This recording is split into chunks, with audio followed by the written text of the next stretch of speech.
गुरुजी राधे राधे। राधे राधे। मेरा नाम स्वाति। मेरा पहला सवाल ये है गुरुजी की मम्मी जैसे जितिया करती है, हम लोग 3 भाई बहन हैं, एक 2 बहनें हैं, एक भाई, और मेरे घर में एक छोटा सा कुत्ता भी है। तो वो गुरुजी भाई बहन के समान ही है, समझ लीजिए। मतलब मम्मी हम लोगों के कंपैरिजन में उसको ज़्यादा प्यार करती है मोस्ट ऑफ द टाइम। वो जितिया जो पहनते हैं ना, अभी जितिया वाला जो पर्व था कुछ दिन पहले, हाँ हाँ, या देखो नहीं पहनाना चाहिए?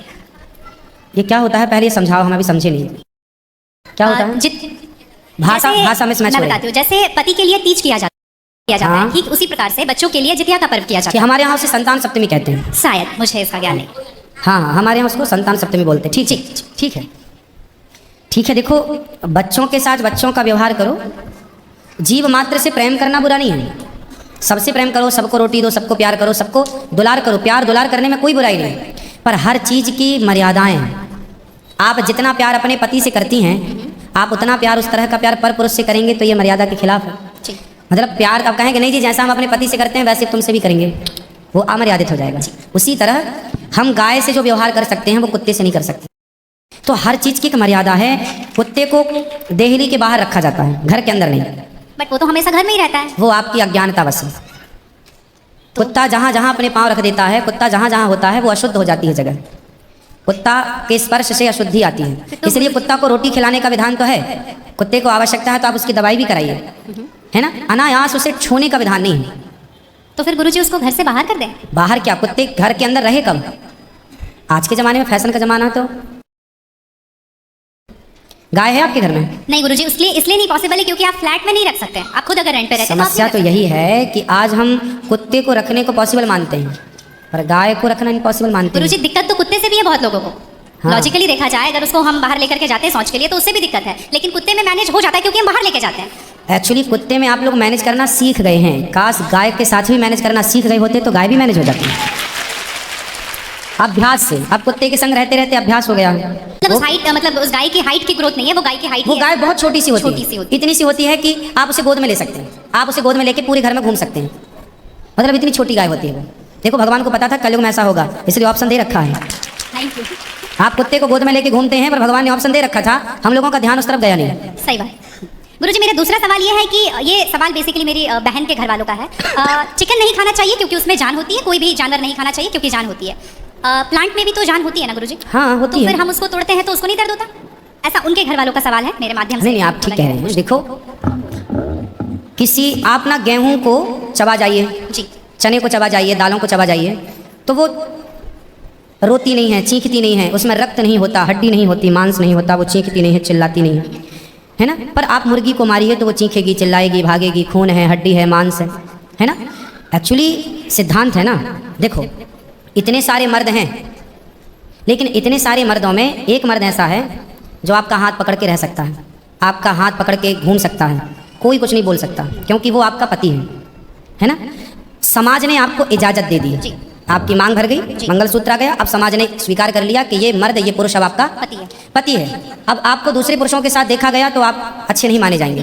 तो जैसे समाज ने एक पुरुष के संग, एक स्त्री के संग इजाज़त दे दी, शास्त्र ने इजाज़त दे दी कि आप इसके साथ रह सकते हैं, लीगल है। उसी तरह आपको गेहूं, चावल, अंकुरित अनाज चीज़ें, दाल, चावल, सब्जी, रोटी खाना लीगल, वेद ने आज्ञा दे दी है, खा सकते हैं। मांस के लिए आज्ञा नहीं दी। पति व्रता नारी पराये मर्द के संग, पराये पुरुष के संग घूमेगी तो समाज उसे ठीक नहीं कहेगी। उसी तरह हमें शास्त्र आज्ञा करते हैं कि हमारे ठाकुर जी, हमारे राम फल खाते हैं, हमारे राम फल खाते हैं, दाल, चावल, साग, सब्जी, बादाम, काजू ये खाते हैं। तो हमारे राम, हमारे कृष्ण खाए, मतलब वेद ने आज्ञा दे दी कि आप ये खा सकते हैं, खाने का पदार्थ है। मांस शेर के लिए है, बिल्ली के लिए है, कुत्ता के लिए है। क्या आप कुत्ता हैं? क्या आप बिल्ली हैं? क्या आप शेर हैं? क्या आप चीता हैं? नहीं। फिर अब जो मांसाहारी जानवर होते हैं उनको आप ध्यान से देखना, उनके पाँव में नाखून होते हैं, जबकि शाकाहारी जानवर के खुर पाए जाते हैं। जैसे गाय का खुर होता है, बकरी का खुर होता है, भैंस का खुर होता है, जबकि चीता का, शेर का, कुत्ते का, बिल्ली का। अब आप देखिए कि आपके ईश्वर ने पैर बनाए हैं ना तरीके से, आप मुंह से पानी, मतलब आपके लक्षण शाकाहार से मैच कर रहे हैं, है ना।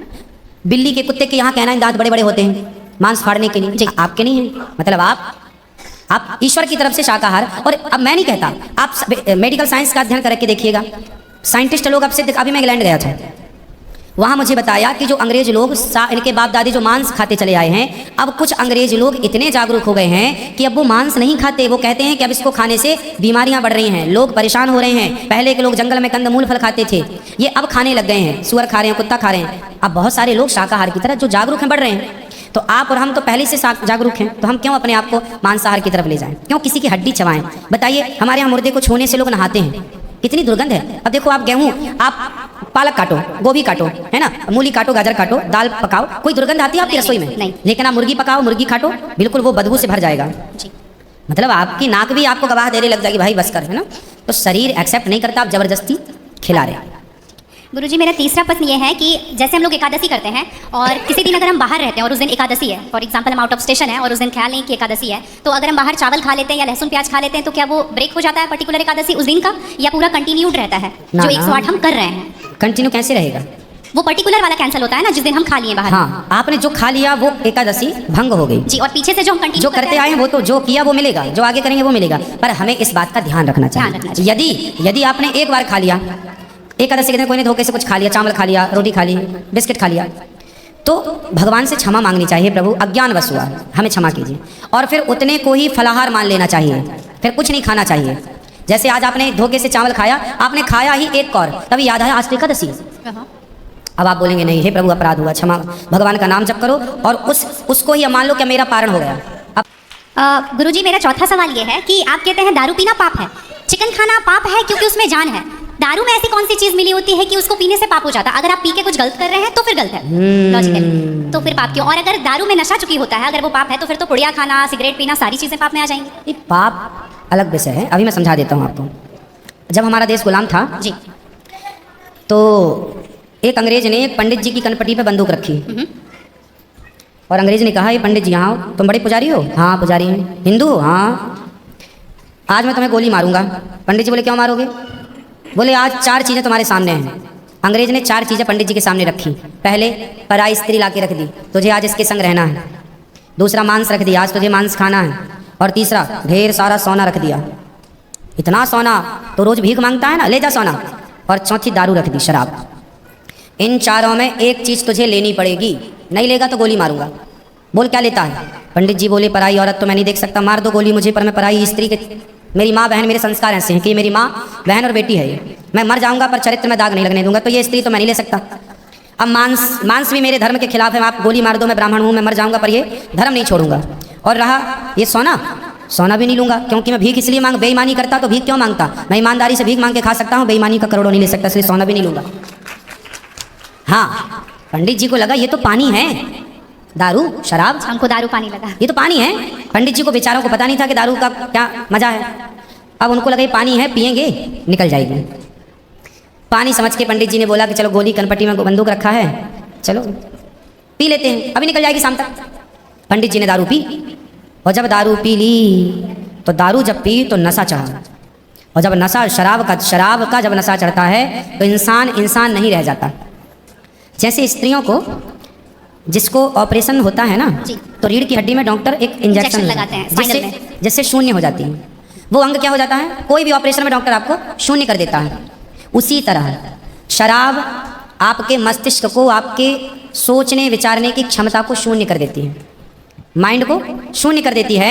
आप ये निर्णय नहीं ले पाते कि क्या सही है और क्या गलत है। अब पंडित जी जब नशे में झूमने लगे तो वो उस स्त्री को छेड़ने लग गए, ए यहाँ जा, नशे में। तो यही तो प्रश्न था मेरा गुरुजी कि वो नशे में ऐसा कर रहे हैं तो गलत है। अगर जो बोलते हैं हम जेंटलमैन पैक पीते हैं, हम 2 पैक पीते हैं या 3। अच्छा ये बताओ, नशे में करने लगे तो गए, वो नशा आया कहाँ से? जहाँ से आया वही तो गलत है। नहीं, तो सारे फसाद की जड़ तो वही है। गुरुजी जब ज्यादा पी ले रहे हैं तो ऐसा हो रहा है, जो कम पी रहे हैं और ये कह रहे हैं कि कम पीने से ऐसा नहीं होता, आप ज्यादा। हमारे यहाँ 5 महापाप गिनाए हैं शास्त्रों ने जी। 5 महापाप, उनमें से एक शराब है। शराब है, हाँ। शराब को महापाप इसलिए कहा गया है, ये बुद्धि भ्रष्ट, शराब पीने वाली की बुद्धि सात्विक नहीं हो सकती। आप शराब पिए, अब जिसे भोगना है वो तो अपनी क्षमता भोगों की बढ़ाए और शराब पिए, परंतु जिसे भगवत प्राप्ति करना हो, ईश्वर से नेह करना हो, मन लगाना हो। संत लोग 1 टाइम भोजन करते हैं, 2 टाइम नहीं खाते। बोले शरीर को केवल जिंदा रखना है, ज्यादा खिलाएंगे तो शरीर फिर हानिकारक है, मन भटकेगा। इसलिए यदि आपके अंदर ईश्वर की प्राप्ति की साधना है तो आपका आहार विहार शुद्ध अपने आप हो जाएगा। और मन में यदि कामना है तो फिर लोग तो चरस भी पीते हैं, अफीम भी लेते हैं। ये सब चरस अफीम क्या करती हैं? शरीर को उत्तेजित करते हैं। ये सब शरीर को उत्तेजित करने वाले पदार्थ हैं। तो बाकी जितने भी नशा वाली चीज हैं, हाँ? गुटखा, खैनी, दारू जो भी हैं, ये सारे फिर उतने ही इक्विवेलेंटली सब नुकसानदायक है। खैनी से कैंसर होता है, सिगरेट से लंग्स खराब होते हैं। गुल से क्या होता है गुरुजी? किससे? गुल जो करते हैं, गुल क्या होता है? पाउडर एक होता है ना, नहीं वो मैं जानता नहीं। चरस अफीम क्या कहते हैं? क्या है बेटा? ड्रग्स नहीं, वो ड्रग्स नहीं होता, डब्बे में आता है गुड़। नहीं, वो गांव के लोग को मैंने देखा करते हुए। हाँ, तंबाकू चूना? नहीं, वो मैं उसके बारे में पहली बार सुन रहा हूँ, अब रिसर्च करना पड़ेगा वो चीज़ क्या है। मतलब कुछ भी नशीला पदार्थ देखो गलत है, सब गलत है। सब गलत। शराब कौन सी सही है? सिगरेट कोई पिए तो कौन सा समझदार है? आप खैनी खाएं, गुटखा खाएं, अब कौन सही, इसे कौन कहे? मूर्ख ही सही कहेगा, खाने वाला ही सही कह सकता है। तो मतलब सब इक्वली उतना ही पाप है।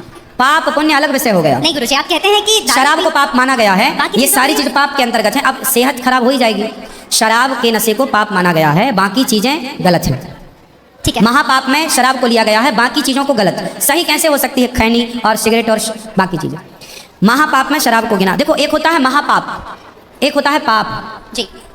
मेरा लास्ट प्रश्न आपके माध्यम से ये बुलवाना है। बहुत सारे लोग खच्चर पर जाते हैं केदारनाथ, और वैष्णो देवी भी जाते हैं खच्चर पे। अगर आप देख रहे हैं तो अभी रिसेंट का वीडियोस देखे होंगे, तो उनको चरस पिला करके लेकर के लोग जा रहे हैं। किसको? खच्चर को? खच्चर को, जी। एक नाक बंद करके एक नाक से पिला रहे हैं, और आपको यहाँ पे बहुत सारे लोग एडमायर करते हैं, इवन 11 मिलियन लोग एडमायर करते हैं।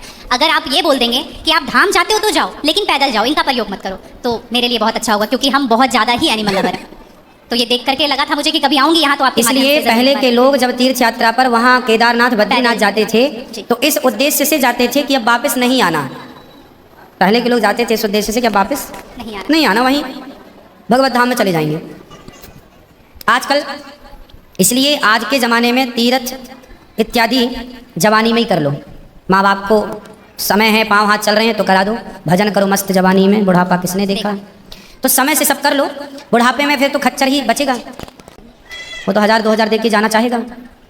तो सबके अपने अपने बजट हैं, पर ये कोशिश करो कि हम अपने पाँव पर चलें, हम किसी पर बोझ ना बने।